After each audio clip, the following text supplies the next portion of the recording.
بسم اللہ الرحمن الرحیم الصلاۃ والسلام علی سید الانبیاء والمرسلین وعلی آلہ واصحابہ اجمعین۔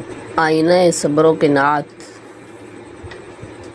ام المؤمنین حضرت سودا بنت زمعہ رضی اللہ تعالی عنہ کا تعلق قریش کے قبیلہ بنو عامر بن لوی سے ہے۔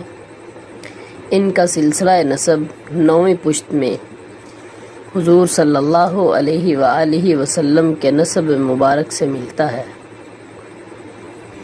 حضرت سودا رضی اللہ عنہا کی پہلی شادی ان کے اپنے خاندان کے ایک جوان سکران بن عمر سے ہوئی۔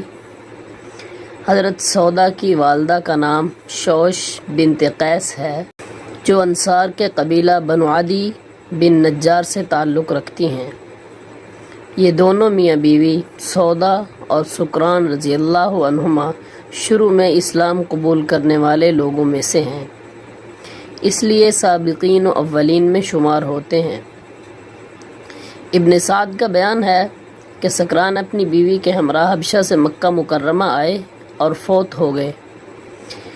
یہ پہلی خاتون ہیں جن کا حضرت خدیجۃ الکبریٰ رضی اللہ عنہا کی وفات کے بعد رسول اکرم صلی اللہ علیہ وآلہ وسلم سے نکاح ثانی ہوا، اور حضرت خدیجہ کے بعد وہ دوسری خاتون ہیں جو آپ صلی اللہ علیہ وسلم کے نکاح میں آئی۔ حضرت سودا رضی اللہ عنہا کا حضور صلی اللہ علیہ وسلم کے نکاح میں آنا نبوت کے 10ویں سال اور ہجرت سے 2-3 سال پہلے کا واقعہ ہے، کیونکہ ام المؤمنین حضرت خدیجہ رضی اللہ عنہا رمضان المبارک کو نبوت کے 10ویں سال میں فوت ہوئیں۔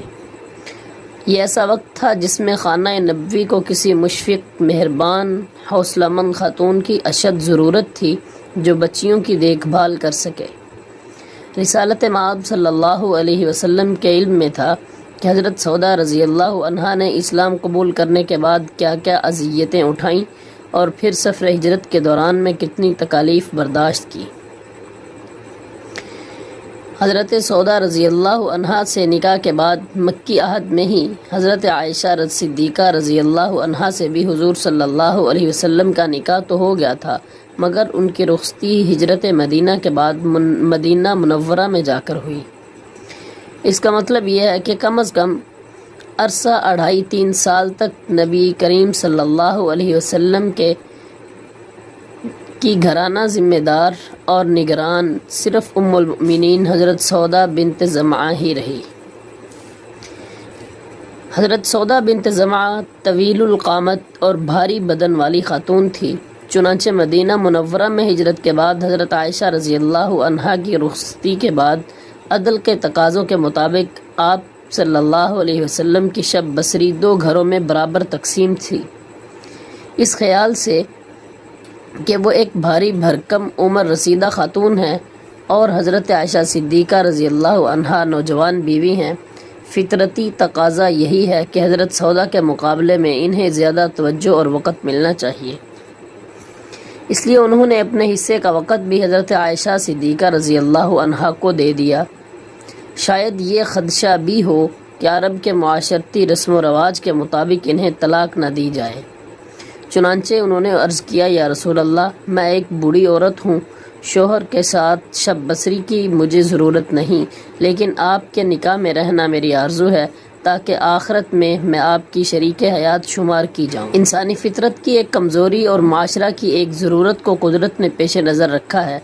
اگر کسی عورت کو یہ ڈر ہو کہ اس کا شوہر اس سے کسی وجہ سے اکتا گیا ہے، اسے طلاق دے کر دوسری شادی کرنا چاہتا ہے، تو حضرت سودا بنت زمعہ رضی اللہ عنہا کی سی دور اندیشی اور قناعت سے کام لے کر شادی کے مقدس بندھن کو باقی رکھ سکتی ہے، مگر شوہر کو بھی ایسے مواقع پر احسان اور تقوی کے اصولوں پر عمل کرنا چاہیے، جیسا کہ سرکار دو عالم صلی اللہ علیہ وسلم نے حضرت سودا کے ساتھ حسن سلوک اور انصاف میں کمی نہ آنے دی۔ مشیت ایزدی اس باب میں اسوہ نبوی قائم کرنا چاہتی تھی، سو وہ ہو گیا۔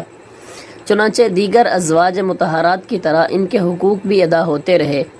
مسکن کے علاوہ باغات خیبر سے ان کے لیے بھی خرچہ مقرر تھا، جو 80 وسق کھجور، 20 وسق جو یا گندم، پہلے شوہر سے حضرت سودا کا ایک بیٹا عبد الرحمن بن سکران تھا، اس یتیم کی سرپرستی بھی فرمائی گئی، چنانچہ وہ جہاد کے قابل ہوا تو اسلامی افواج میں شامل ہو کر جلولہ کے محاذ پر شہید ہوا۔